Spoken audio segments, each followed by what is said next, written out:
السلام عليكم ورحمة الله تعالى وبركاته. مرحبا بالجميع وتحية إليكم من جديد. برنامج اليوم هو برنامج مهم موجه خاصة إلى الإخوة والأخوات الذين هم لديهم تساؤل عن فيزا السياحة إلى الولايات المتحدة الأمريكية. إذن هناك نقاط مهمة سوف نتطرق لها في البرنامج، ولا بأس إن استفدتم من البرنامج أن تقوموا بمشاركته مع الأصدقاء والأحبة، هذا كله لكي تعم الفائدة. ولا تنسوا أن تشتركوا في القناة. إذن هناك تساؤل يطرح: هل فيزا سياحة إلى الولايات المتحدة سهل الحصول عليها؟ وهل تخول للحاصل عليها الإقامة الدائمة بأمريكا؟ بالنسبة لفيزا سياحة إلى الولايات المتحدة، ليست بالسهل الحصول عليها، وليست بالصعب الحصول عليها. متى ممكن الحصول عليها بطريقة قانونية وسهلة؟ عندما نجد بأنه المقدم عليها تتوفر فيه الشروط المطلوبة مكتملة، والشروط التي لازم أن تتوفر في المعني بالتقديم عليها هي كثيرة. من ضمنها جواز السفر لا يقل عن 6 أشهر، ونؤكد لازم احترام الوقت المحدد الذي هو يدخل في صلب قانون تقديم طلب فيزا سياحة إلى الولايات المتحدة، لأن التأشيرة تعتبر بالطبع هي مؤقتة، لا تخول للحاصل عليها الإقامة الدائمة بأمريكا. كذلك لازم على الذي يريد التقديم على طلب فيزا سياحة أن يقوم بكشف حساب بنكي يشمل الأشهر ال3 الأخيرة، ولازم أن نجد هذا الكشف للحساب البنكي بالطبع باللغة الإنجليزية. وأكيد الإثبات نجد فيه ختما من طرف البنك المودع فيه حساب المعني بالتقديم على طلب فيزا سياحة. كذلك لازم أن نجد إثبات، بالطبع إثبات متعلق بالراتب الذي يتقاضاه المعني بالتقديم على فيزا سياحة، سواء كان عامل بشركة أو إدارة إلى غير ذلك. إذن هنا نؤكد الإثبات لازم أن نجد فيه ختم يتبع الشركة التي يشتغل بها المعني بالأمر، أو الإدارة التي يشتغل بها المعني بالأمر، ليس بالمشكل. كذلك لازم أن نقوم بإثبات الغرض من طلب فيزا سياحة إلى الولايات المتحدة الأمريكية، إثبات متعلق بالقدرة على السفر، سواء المعني لديه القدرة والاعتماد على نفسه، وهنا نؤكد على تكاليف السفر والإقامة المؤقتة بالولايات المتحدة الأمريكية. هنا لازم أن يثبت ذلك، أو أنه مثلا المعني بالأمر ممكن أنه يعتمد بشخص سوف يكفله في كل ما يتعلق بتكاليف السفر وتكاليف الإقامة بالولايات المتحدة، ليس هناك من مشكل. كذلك لازم إثبات روابط مهمة نحصرها في العمل الذي يشتغل فيه المعني بتقديم طلب فيزا السياحة، وهنا نؤكد على شواهد أو شهادات عمل تثبت ذلك. وكذلك روابط أخرى من ضمنها مثلا المعني بالأمر لديه سكن أو شقة في بلده الأم، وكذلك لديه روابط أسرية في بلده الأم. هذه الأشياء كإثبات مهم، وتظل من بين الشروط المهمة التي تطلب للمعني على تقديم طلب فيزا سياحة إلى الولايات المتحدة الأمريكية. كذلك لازم أن نجد الذي هو مقدم أو يريد التقديم على فيزا السياحة إلى الولايات المتحدة أنه يتوفر على حجوزات مهمة قبل السفر، والمتعلقة بتذكرة الطيران عودة وذهاب. وكذلك نؤكد على حجوزات أخرى متعلقة مثلا بحجز فندق بالولاية التي سوف يسافر لها يعني المعني بالتقديم على فيزا سياحة. كذلك هناك إيصال دفع رسوم الطلب، لازم أن نجده مع الذي يريد التقديم على طلب فيزا سياحة. ونؤكد بأنه تأشيرة فيزا السياحة في حالة الرفض لا يمكن استرداد رسوم الفيزا، وسوف نوضح لكم المبلغ الذي يدفع كرسوم على فيزا سياحة.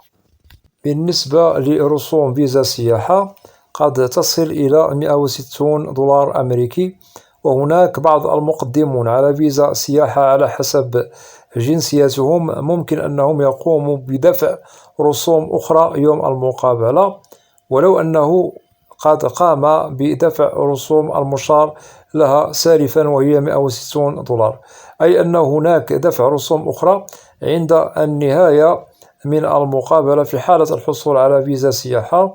وتطلب هذه الرسوم الإضافية إلى بعض الجنسيات فقط، ليس الكل مطالب بهذا.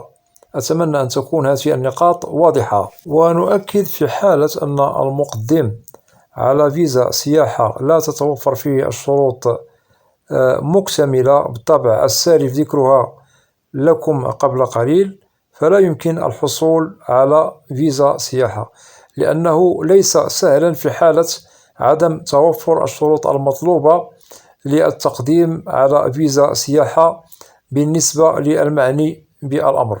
ونؤكد بأنه لا ينصح بالتقديم على فيزا سياحة من دون الشروط المذكورة، لأنه شرط واحد غير متوفر في المقدم على فيزا أو طلب فيزا سياحة فلا يمكن له الحصول عليها. لهذا ننصح كل من يريد أن يقدم على طلب فيزا سياحة يجب أن ينظر إلى المطلوب منه من شروط مهمة، وقد ذكرناها لكم قبل قليل، وتشمل كل ما هو مهم من إثبات للدخل إلى غير ذلك من الشروط المطلوبة المختلفة والملزم بها كل من يريد التقديم على فيزا سياحة إلى الولايات المتحدة الأمريكية. إذن كل من يريد أن يقوم بالحصول على فيزا سياحة بالولايات المتحدة، إذن النقاط التي وضحناها لكم على هذه الفيزا في برنامج اليوم هي كتقريب فقط، أما الإجراءات فهي ليست صعبة، وننصح لكي تشتغلوا بالتقديم عليها أو التقديم على طلب فيزا سياحة لوحدكم أو عن طريق مكتب متخصص في التقديم على فيزا لغير الهجرة، سواء سياحة زيارة إلى غير ذلك. ونؤكد بأنه العديد من يقومون بطلب فيزا سياحة إلى الولايات المتحدة من مختلف البلدان، فأغلبية المقدمون على فيزا سياحة من مختلف الجنسيات أكيد أنه هذه التأشيرة تمنح للكثير والقلة من ترفض لهم، وتظل من بين الفيز التي تمنح بكثرة سنويا على مدار الأشهر في كل سنة. وكذلك نؤكد بأنه لا تخول للحاصل عليها، يعني الإقامة الدائمة بالولايات المتحدة الأمريكية، وسوف نوضح لكم هذا بالطبع، لأنها تعتبر فيزا لغير الهجرة وهي مؤقتة، ولازم للحاصل على فيزا سياحة أن يعود لبلده الأم احتراما للقانون الموضوع على فيزا سياحة بالولايات المتحدة الأمريكية. وعند الحصول عليها بالطبع الإقامة تظل مشروطة بتوقيت ومدة منحصرة في التأشيرة باسمها، أي فيزا سياحة، وتعتبر فيزا لغير الهجرة كما وضحنا. وأكيد الحاصل عليها يدخل بتاريخ إلى الولايات المتحدة ويعود إلى بلده الأم، أي المغادرة من الأراضي الأمريكية بتاريخ عودة، ويجب احترام مدة الإقامة المؤقتة يعني في هذه التأشيرة، لأنه تعتبر فيزا سياحة محسوبة على فيز لغير الهجرة. ونؤكد بأنه في حالة الشروط مكتملة في المقدمون عليها فالحصول عليها هو سهل، أما الذين لا يتوفرون ولو على شرط واحد من ضمن الشروط التي وضحناها لكم فنؤكد ممكن للفيزا ترفض للمعنيين بطلب هذه التأشيرة. وننصح الكل في حالة أنه لا تتوفر فيكم الشروط المكتملة فننصح هنا وللتأكيد بعدم التسرع في التقديم على فيزا سياحة، ويجب النظر إلى كل المتطلبات والشروط.